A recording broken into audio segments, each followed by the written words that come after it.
Hello everyone. This is the fourth part of section 2 of the Bharatiya Sakshya Adhiniyam 2023. इसमें सबसे पहले मैं presumption बताने वाला हूँ. प्रिजम्पशन क्या है? Presumption are things taken for granted. It is an inference of fact drawn from other known or proved facts. Presumption are drawn from the course of nature, the usage of the society and the transactions in business. Presumption मतलब presume करना कि ये हो सकता था. अब देखो वो हमेशा फैक्ट से रिलेटेड होंगे. प्रिजम्पशंस जो है वो हमेशा फैक्ट से रिलेटेड होंगे. आज सपोज ए का मर्डर हुआ है एक पर्टिकुलर बिल्डिंग में और पूरे बिल्डिंग में सिर्फ बी वहां पे मौजूद था, तो वो प्रिज्यूम किया जाएगा that B has murdered A unless and until वो डिस्प्रूव कर सके कि उसने मर्डर नहीं किया हुआ है. तो कोर्ट में फैक्ट्स पे प्रिज्यूम किया जाता है. प्रिजम्पशंस जो है वो तीन तरह के होते हैं. Presumption of facts, presumption of law and presumption of facts and law. उसका मिक्सचर हम लोग तीनों के कैटेगरीज देख लेते हैं. पहला तो है presumption of law. A presumption of law is a presumption artificially made by annexing rule at law or legal incident to a particular facts proved. Presumption of law, तो यहाँ पे देखो लॉ में ही उसका प्रिजम्पशन पहले से करके रखा हुआ है. हमारे जो बैर एक्स है या फिर जो हमारे एक्स बनाए गए हैं उसमें पहले से ही कुछ ऐसी चीज लिखी गई है जिसको प्रिज्यूम किया जाता है. A presumption of law is conclusive, मतलब वो कंफर्म ही रहता है. And is an inference which court draw from the proof which no evidence however strong will be permitted to overcome. Conclusive है. अगर लॉ में कोई प्रिजम्पशन दिया गया है तो उसको मानना ही पड़ेगा कोर्ट को, हमारे जजेस को. उसके अगेंस्ट में कोई एविडेंस देने की ज़रूरत नहीं है उसको डिस्प्रूव करने के लिए. For example, a child born of a husband and wife living together is presume to be the natural child of the husband unless there is a conclusive proof it is not. तो देखो अगर husband and wife एक साथ रह रहे थे और उनके मैरिटल स्टेटस में से कोई विषय में से एक चाइल्ड का बर्थ हो रहा है, तो वो प्रिज्यूम कर लिया जाएगा that the husband is the father of that particular child. तो वो लॉ में प्रिजम्पशन बनाया गया है. ठीक है, इंडियन एविडेंस एक्ट में सेक्शन 113 में ये बताया गया था. Kinds of presumption of law. तो देखो पहले कैटेगरी में प्रिजम्पशन ऑफ लॉ के भी दो टाइप्स है, सब टाइप्स. पहला तो इरेब्यूटेबल और conclusive presumption of law.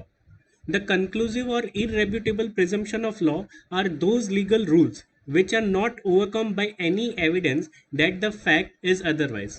Conclusive या इरेब्यूटेबल मतलब क्या है कि आपको उसके डिफेंस में कोई मौका ही नहीं मिलेगा. वो कंक्लूसिव है, कंक्लूड कर दिया गया कि यही चीज सही है.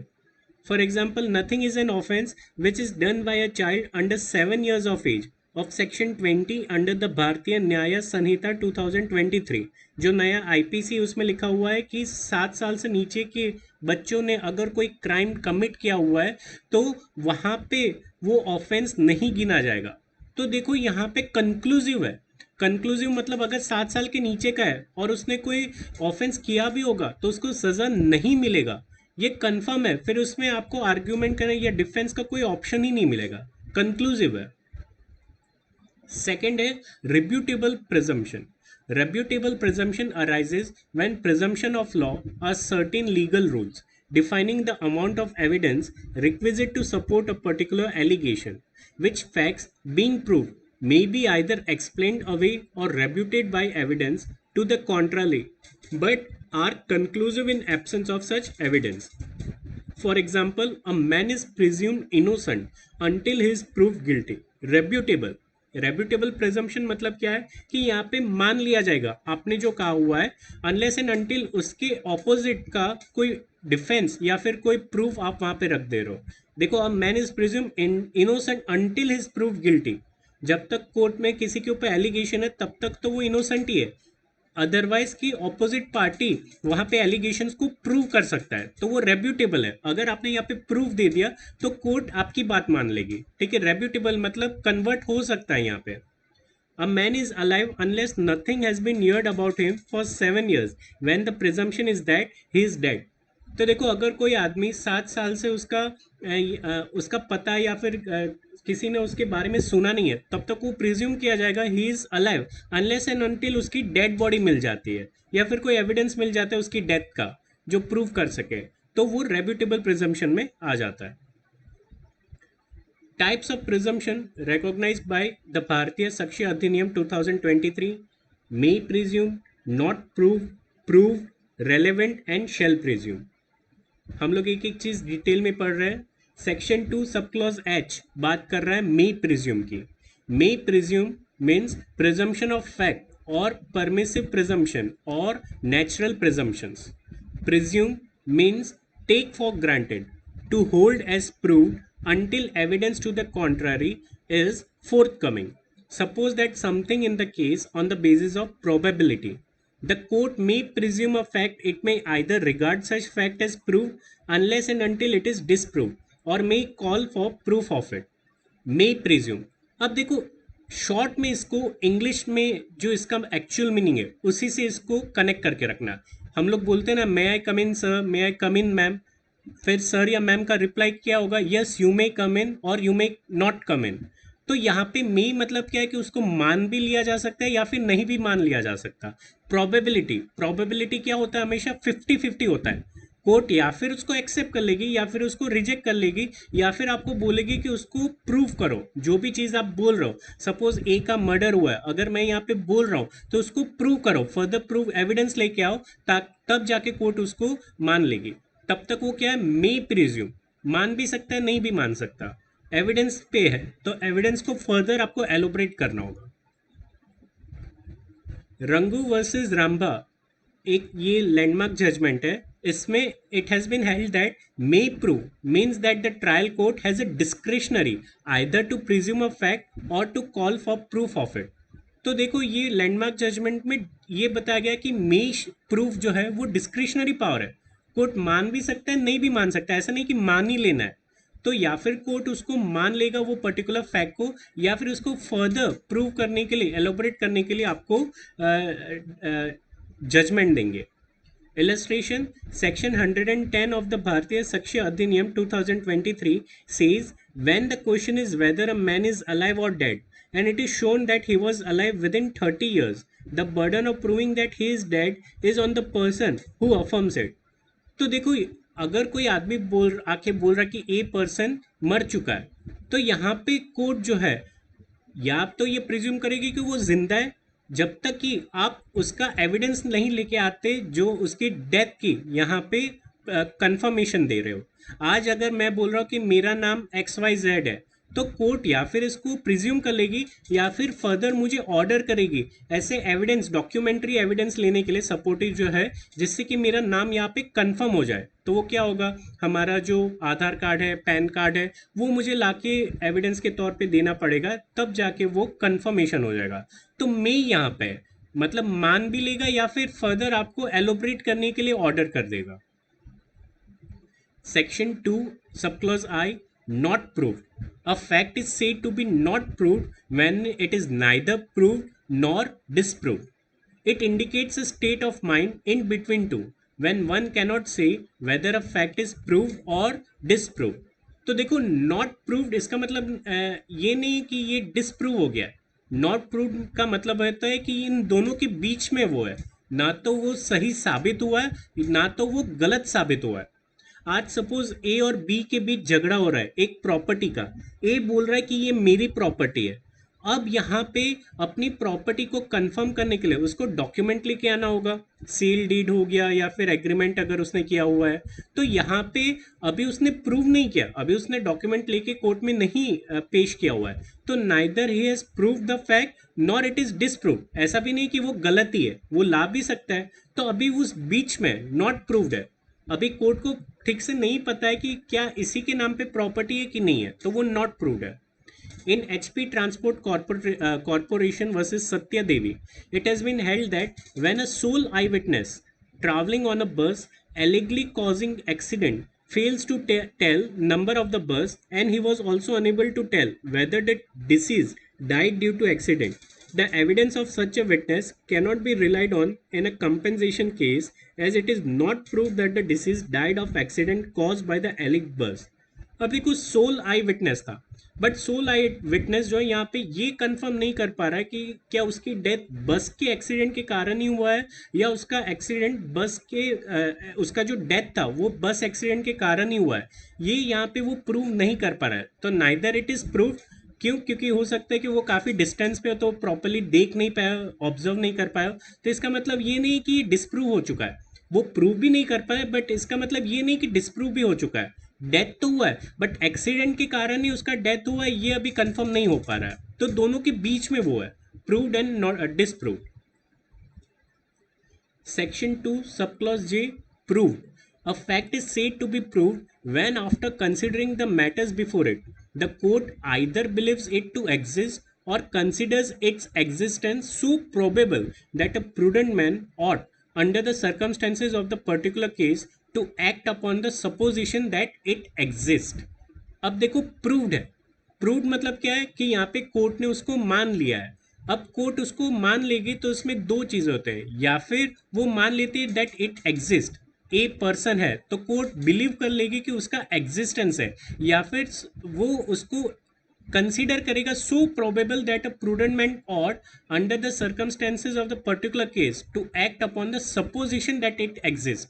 मतलब ए को किसी ने देखा हुआ है, किसी पर्सन को नॉलेज है कि ए पर्सन का व्यक्ति है, तो यहाँ पे सो प्रोबेबल, इतना कैजुअल है, ठीक है, कि वो पर्सन है, जिंदा है, वो सबको पता है। तो वो कैजुअल है, वो आम आदमी को भी वो फैक्ट पता है, sun rises from the east, तो वो प्रूव फैक्ट है, आम कॉमन पर्सन को भी ये नॉलेज है, तो ये ऑलरेडी प्रूव्ड है। It means establishing a thing as true by argument और एविडेंस।